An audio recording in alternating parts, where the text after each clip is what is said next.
to tell you about some more exciting announcements. It's my pleasure to introduce our next segment where we'll hear about new technologies in the world of broadcast television. Our next presenter is Zhiyun Lomax, Canon's National Sales Manager, TV Broadcast and Production. Hi, I'm Zhiyun Lomax, National Broadcast Sales Manager for the US and Latin America at Canon USA.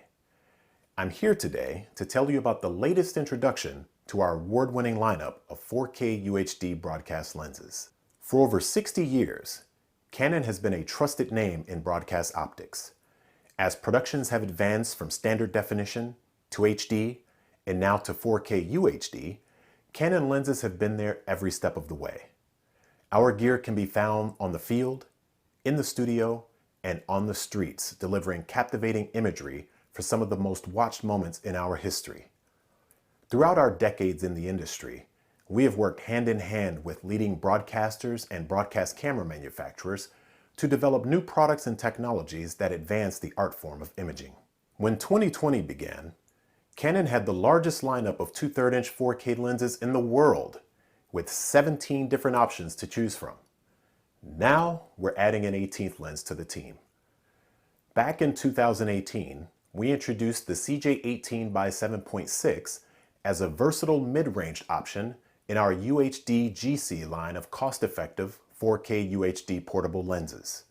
Now, we're proud to introduce its younger sibling, the CJ18x7.6 KASE. It features all of the imaging excellence of the original, but with the 2-time extender removed.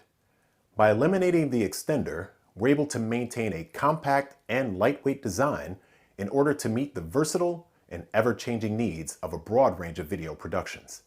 At only 3.7 pounds, it's an ideal choice for documentaries, sports, house of worship, and news coverage, as well as an attractive option for POV placements, Steadicam, and robotic applications.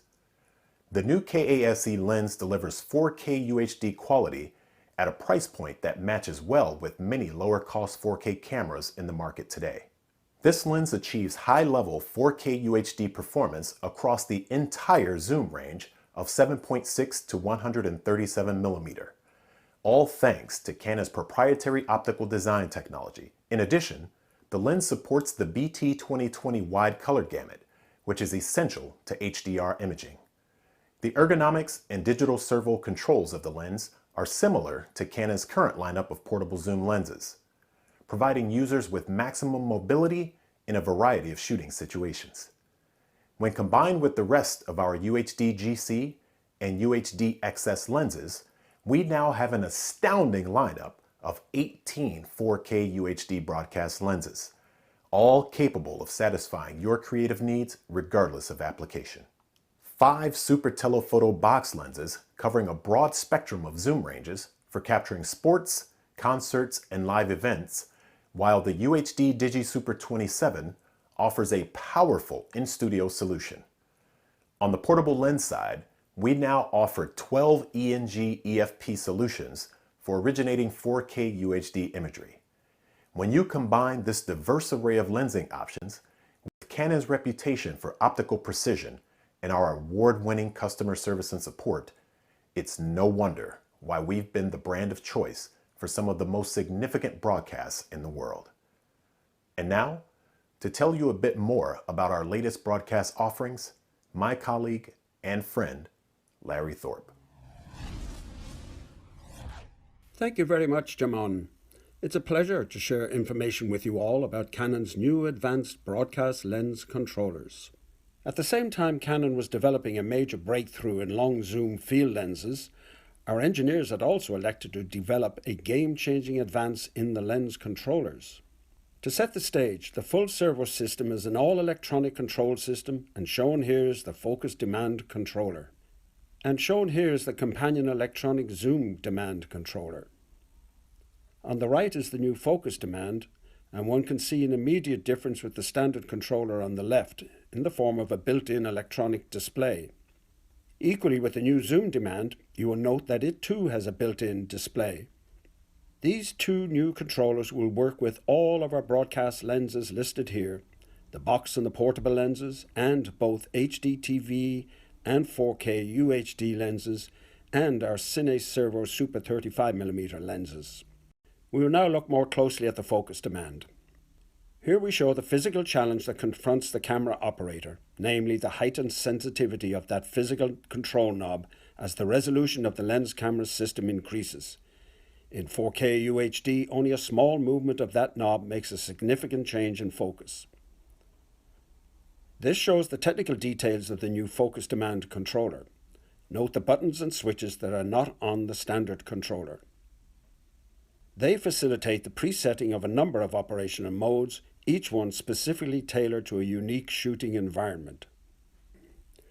To illustrate the amazing new enhancements to operational flexibilities afforded by the new focus demand, we'll briefly examine 3 modes selected from the total available.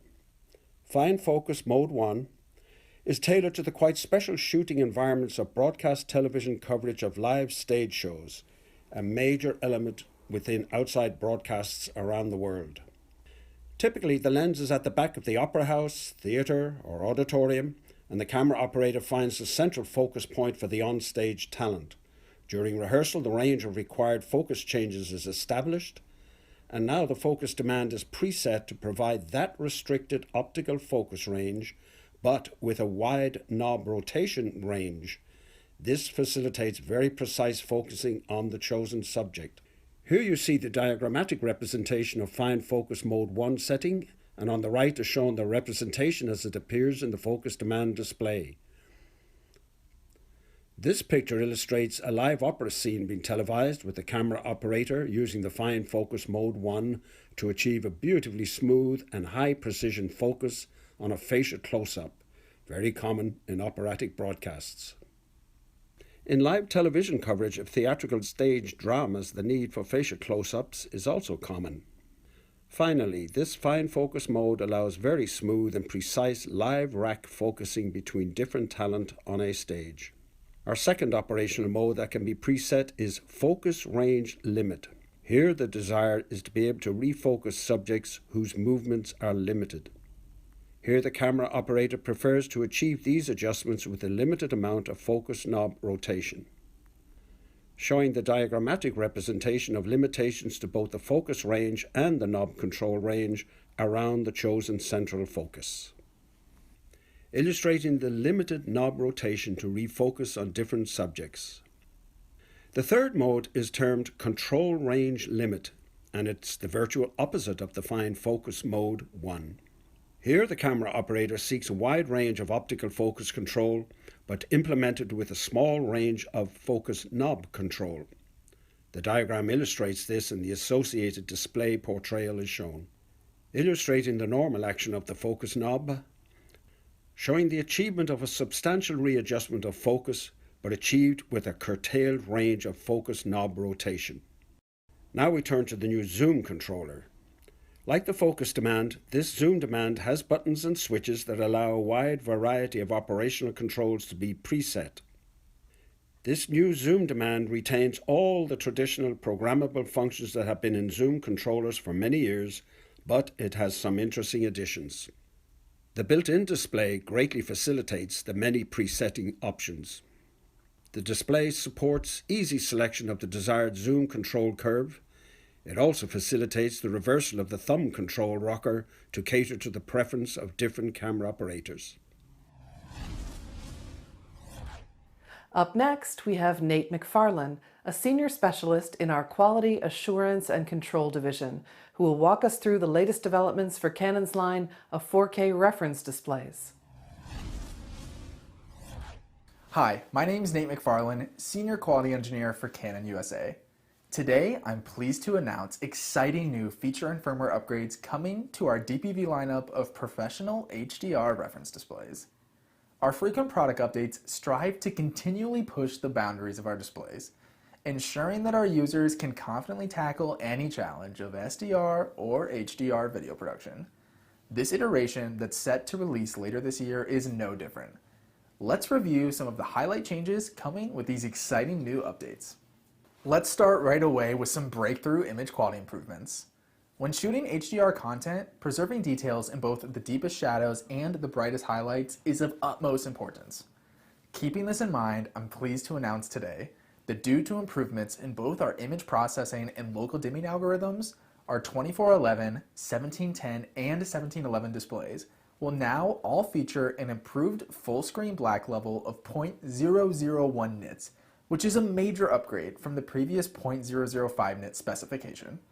The best part is this enhancement is completely free and will be included along with our firmware package coming later this year. For our broadcast and live production users, we're offering an additional paid license upgrade for both our 1710 and 1711 displays. This upgrade will raise the overall full screen peak luminance from 600 to 1000 nits. And we're also increasing the full screen peak luminance that's supported by our local dimming algorithm from 300 to 600 nits. These peak luminance and local dimming enhancements, along with the free black level upgrade, Now let's switch gears to some upcoming free firmware changes. Lookup tables, or LUTs, play a huge role in conforming color appearance both on set and during post. The ability to quickly and reliably load LUTs into your display device is critical. In our upcoming update, users can now import 1D and 3D .cube LUT files directly into any of our displays via USB, without the use of any converter software or additional tooling. One of the most popular features included in our award-winning HDR toolkit is our Pixel Value Checker, a function which displays the current luminance and RGB code value of any given pixel. In our upcoming firmware update, we've also added a chromaticity diagram on-off toggle. This will also show the plotted XY coordinate of the same pixel directly on the display, allowing for quick color gamut references and QC confirmations. Industry cinema cameras, we're updating our existing EOS Cinema Link function. All of our displays will now make automatic color range changes based on Canon cinema camera metadata. Furthermore, we're including new built-in LUTs that will convert video signals taken from red digital cinema cameras to traditional SDR and HDR color gamuts. Along with these changes, we've also made feature improvements and quality of life updates to our existing web control, range check, area marker, and waveform functions. In addition, we've added a brand new error log export feature, which will allow for easy signal and power troubleshooting during production. We've really only scratched the surface of what's coming with these upgrades and are excited to share more information. Check back to this page later today or the Canon USA website in the coming months to learn more about these updates and their availability. Once again, we welcome back Ryan Snyder, who will now introduce the latest firmware developments for Canon's professional video and Cinema EOS cameras. Hi, Ryan Snyder here again, and now on to what you've been waiting for, camera firmware updates. These pro video and cinema updates add features to extend the functionality of the cameras and are based on feedback from the field. Let's begin with the XF705. Currently, if you want to record in 4K resolution, you must use the H.265 XFHEVC codec. While that codec is extremely efficient, providing 10-bit 422 4K and manageable file sizes, it does require some major horsepower in an editing system for smooth playback. That's why we're adding 4K UHD XFAVC and HD MP4 recording modes. You will now be able to record 4K 8-bit 420 video up to 30p in our tried and true H.264 XFAVC format. Additionally, you can record Full HD or 720 in good old MP4 up to 60p. The XF705 will also be getting, in addition to the existing Wi-Fi support, this will allow you to control camera settings, zoom, and focus from any web browser through a reliable hardwired connection. Along with the XF705, we're adding the capability for the C500 Mark II and C200 and 200B to pull down a 60p or 60i signal to 24 or 30p over the SDI and HDMI outputs. This allows the look of the video to be changed without affecting the output signal. This will appeal to live productions, particularly House of Worship, that wish to change the frame rate aesthetic during an event seamlessly with the touch of a button. The C200, in addition to the existing Wi-Fi support, this will allow you to control camera settings, zoom, and focus from any web browser through a reliable hardwired connection. Along with the XF705, we're adding the capability for the C500 Mark II and C200 and 200B to pull down a 60p or 60i signal to 24 or 30p over the SDI and HDMI outputs. This allows the look of the video to be changed without affecting the output signal. This will appeal to live productions, particularly house of worship, that wish to change the frame rate aesthetic during an event seamlessly with the touch of a button. They provide an offline editing solution for XFAVC in addition to Cinema Raw Light.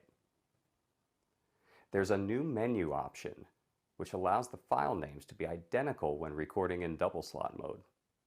The real number and random ID assigned to the file will now provide an offline editing solution for XFAVC in addition to Cinema Raw Light.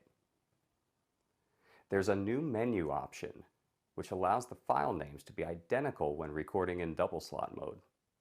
The real number and random ID assigned to the file will now match exactly between the two cards, making life easier for production shooting double slot for backup purposes.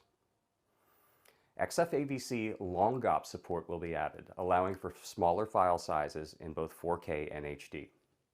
Interlaced HD and 720 options will be included as well. Peripheral illumination correction, as well as dual pixel CMOS autofocus will be supported. So there you have it. A lot of firmware updates coming to enhance these already great cameras. Look for these updates later this year. Thanks so much for your attention, and I wish you well. Take care, and I look forward to seeing you back in the field soon. Now it's my privilege to welcome Larry Thorpe, Senior Fellow of Canon's Imaging Technologies and Communications Group, who will give an overview of Canon's new volumetric data technology. And a little later in the segment, he'll be joined by Mike Davis, Senior Vice President of Field and Technical Operations. Joining you again and switching gears to speak about an emerging area that may be new to many of you, volumetric video, where we will share with you Canon's progress in this exciting field. In simple terms, volumetric video is the process of capturing moving images of the real world, encompassing people and objects, that can be used as information to create free viewpoint video, a naturally moving dynamic 3D model reproduction from any angle and at any moment in time. They are a form of avatars, but reproduced with very high visual fidelity. These models can be observed from arbitrary viewpoints in a virtual or augmented reality scene. Let's start by taking a look at the principles of volumetric video capturing in the context of sports. First, a large number of cameras are placed around the stadium or arena and synchronized video capture is performed. Next, silhouettes of objects such as players or balls are extracted from the images captured by each camera. The same is done for the background minus the silhouettes that have been extracted. Now that we have the extracted object outlines from all the cameras, this data is used to reconstruct three-dimensional information of the objects. Finally, a path for a virtual camera from a vantage point decided by the producer is created and the object is overlapped on the background according to the position and orientation of the virtual camera. We have now created a free viewpoint video. At a series of international rugby matches held in Japan last year, Canon successfully captured entire matches as 3D data and generated multiple streams of free viewpoint video within an hour of capture. As an achievement of the rugby matches, we're now able to generate free viewpoint content 3 seconds after capture, which allows us to generate a camera path and check the final image on site and deliver content in a short period of time. Anticipating multiple applications outside of sports coverage, but applying the technologies we have developed in sports video creation, Canon plans to launch a volumetric video creation service in a studio environment. By applying processing specific to the studio space, image quality will be improved beyond what was achieved in stadium capture.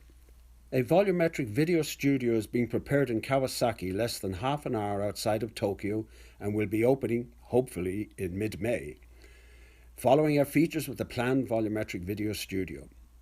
A wide area capable of the simultaneous capture of a 10-person performance. Quick one-stop delivery service within a week from capture to video creation. Deliver not only 2D video content, but also 3D data to be used for AR, holograms, etc. Improved image quality through the use of smaller voxel sizes and studio-specific processing. Let's take a look at the main specifications of the Kawasaki Studio. The darker green capture area itself is 26 feet by 26 feet and 11 feet high. The green dotted line shows the studio footprint, which is 66 feet by 46 feet and 13.8 feet high. There's a video editing suite adjacent to the studio where you can view the captured images as volumetric video. You can also explore the camera path while manipulating the virtual camera. Please take a look at some sample volumetric video clips that were created in our studio. Here you can see 8 dancers being captured simultaneously. The Kawasaki studio will have the capability of capturing a 10-person performance. A 3D model of the entire space was created, which allows for viewpoint paths through the dancers or from above that would be difficult to accomplish with physical cameras. We will deliver high quality content such as shown here as a one-stop service from capture to video creation. Details and facial expressions can be produced since in comparison to stadium capture, the number of cameras per capture area is higher in the studio. And in the studio currently being built, the number of cameras will be increased in comparison to when we shot these clips. This will, of course, improve the quality of production even further. And now we're going to chat with Mike Davis of Fox Sports, who has seen the free viewpoint system in action, and he will tell us a little bit about it. You had occasion to go to Japan not so long ago to a major rugby event that was being covered by our free viewpoint system. Could you tell us what you saw there and what you thought of it? I was lucky enough to go to Yokohama and meet with the Canon Inc. team. Very interested in seeing the free viewpoint system. Up to that point, we'd seen a lot of demonstrations, and I was extremely inspired by what I saw. Certainly a large array, a large setup, but the result ended up being what I thought was kind of the promise of volumetric capture.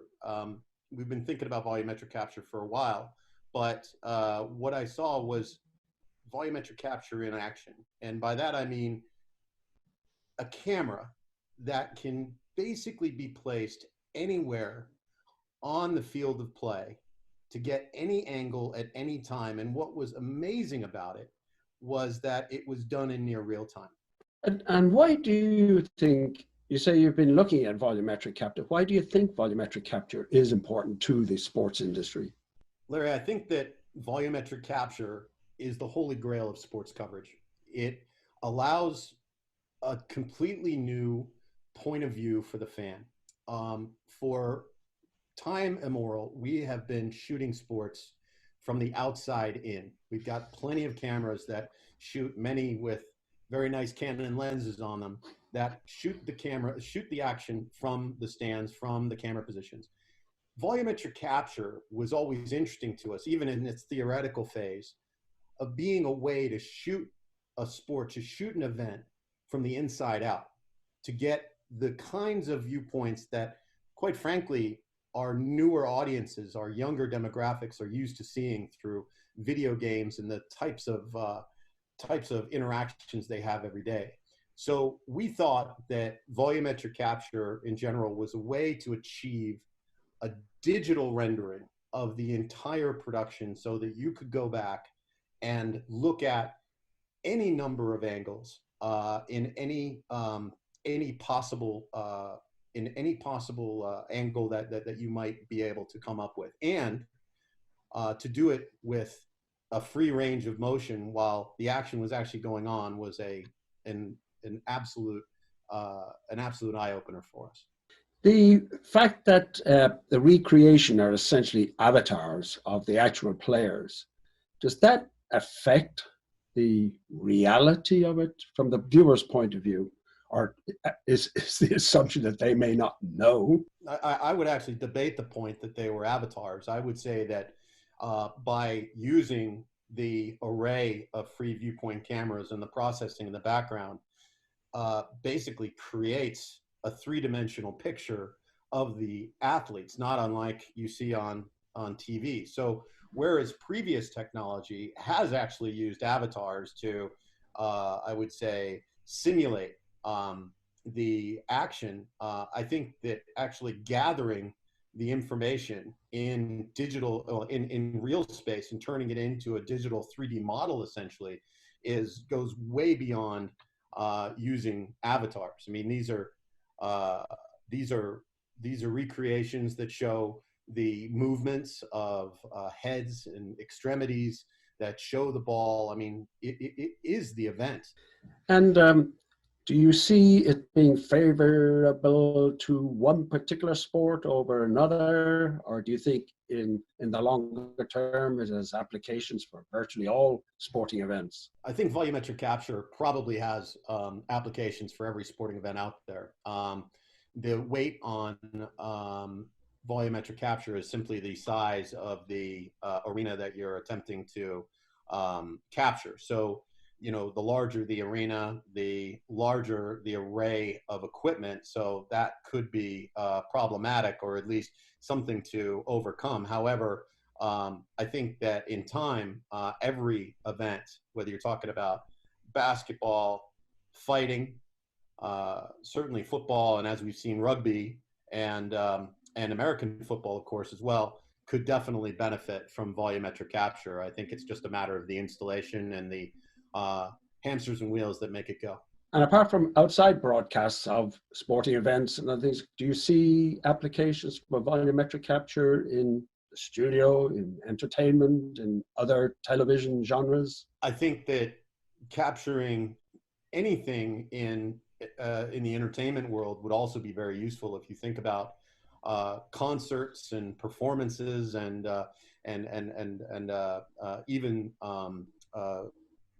even scripted programming could be used and portrayed in volumetric, whether you're doing it as your final product or you're using volumetric capture as a tool to augment other things like we're thinking about in sports. So I think that volumetric absolutely has a life and a complete potential for everything else. The other thing, Larry, I would say is that for studio dailies and different things where, you know, you might be able to pre-visualize movie scenes and other things potentially done in CG could be a very interesting use of the technology. You see, it seems to me, once you get whatever you're capturing in that 3D environment, you can essentially do what you want with it. Yeah. You can replace things, you can add things, you can augment things. And I think that overall, what volumetric does and what the free viewpoint system promises is an incredible amount of control over whatever you end up capturing. And speaking of control, what did you think of where we had brought the operational side of it, the folks at the control panel playing with that virtual camera?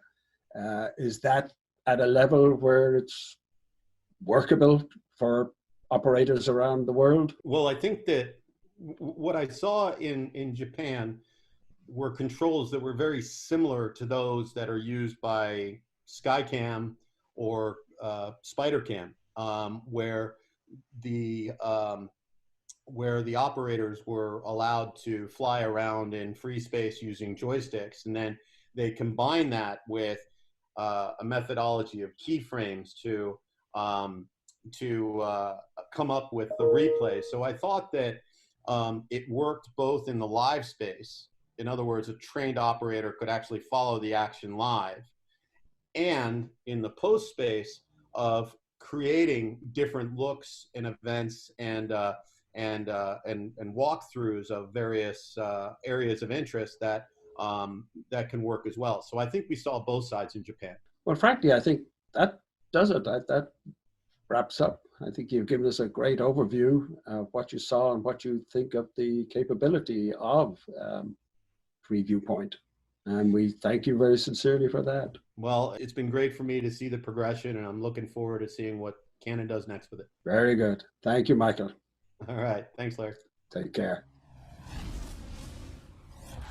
And now for a real treat, please welcome Drew McCallum, Technical Advisor in Canon's Consumer Experience Marketing team, to share with us a little bit of what's to come from Canon in the near future. Hello and welcome to Canon USA's virtual press conference. I'm Drew McCallum, Technical Advisor for Canon USA, and as you can see, I'm filming this from my home office here in New York, and I'm happy to have the privilege to tell you about some exciting new information about the upcoming Canon EOS R5 mirrorless camera. But first, a little flashback. 2008 was an interesting year for the Canon EOS system. Building on a very popular platform, the EOS 5D, the second generation camera, the EOS 5D Mark II, revolutionized the moving picture industry, allowing for filmmakers to capture movie footage with a relatively small camera body with a 24 by 36 millimeter size sensor, a format that was larger than the existing Super 35 millimeter format that they were used to. This full-frame camera set forth a new trend in motion picture capture, allowing for very low light performance, shallow depth of field, and use of lenses not generally accessible to everyday filmmaker. This small little camera, priced below $4,000, would set a new direction for Canon, setting the DSLR movie-making world on fire and bringing high-quality filmmaking not to just major motion picture budgets, but to the indie filmmaker, documentaries, as well as web-based content and journalism. Now flash forward to 2011, and introduction of Cinema EOS with the Canon C300, a dedicated motion picture camera for the movie professionals. But it was not just a new camera. This was a whole new line of cameras and lenses that would take the industry by storm. There are now dedicated cinema lenses that range from fast primes to super cine zoom lenses such as the instantly legendary 50-1000 that would break technological boundaries. And Canon recently put out a premium set of lenses released last year called Canon Sumire Primes that bring a different character to the look of the film. Now, just a couple years ago, September of 2018 to be exact, I was thrilled to be able to help launch the totally new EOS R system, our full-frame mirrorless system of cameras and lenses that's here to set the future for Canon. With the EOS R and RP and a total of 9 RF lenses and several adapters now on the market, and quite a few more to come out even this year, the EOS R system is growing quickly. I'm not just reminiscing here. I bring this all up for a specific reason. That is, Canon's direction for a seamless movie creating experience. The DSLR technology grew, and I'll admit, maybe not as fast as some would have liked, but looking back you can see what Canon had in mind. The engineers developed new sensor technology that would literally change the focus of filmmaking, no pun intended. Canon's dual pixel CMOS autofocus would allow for fast and accurate autofocus on the go, allow for very smooth focus transitions from subject to subject, and would eventually see additions and enhancements such as face, eye, and head detection. Now, what does all that have to do with today? I'm happy to bring a few more nuggets of information to you on our previously announced development of the upcoming EOS R5. While I assure you, this additional information is not all of what's coming in the next EOS R, these are some relevant features that will again enhance the seamless integration of stills and video. Back in February, we stated that Canon Inc. was developing the next full-frame mirrorless R system camera, the EOS R5, and would feature a newly designed CMOS sensor, would capture 8K video, and would be the first camera with IBIS, in-body image stabilization, to name a few of the video-centric features. Additionally, we would like to add that the 8K video capture will be able to record up to 30p, 2997 to be exact, with 422 10-bit Canon log or 422 10-bit HDR-PQ, all with full width of the full-frame sensor, and includes Canon's remarkable dual-pixel CMOS AF in all 8K modes, and will be able to record internally. One other important note is that you'll be able to record 8K RAW video internally at up to 30p, again, full width of the sensor, and also supporting autofocus with dual-pixel CMOS AF. Now we know that 8K is a bit of a hard file to digest, but the capabilities of 8K are already being realized in broadcast and content creation across the world. For those of you who may not be ready for 8K, the EOS R5 will also be able to capture 4K at up to 120p and also 422 10-bit with Canon log, and also with the full width of the sensor. And again, all 4K modes will support dual pixel CMOS AF and yes, even the 4K 120p. All of this will be able to record to the dual card slots using either the CF Express for those data-heavy formats, or if you don't need such a file, you can record to the UHS-2 SD card.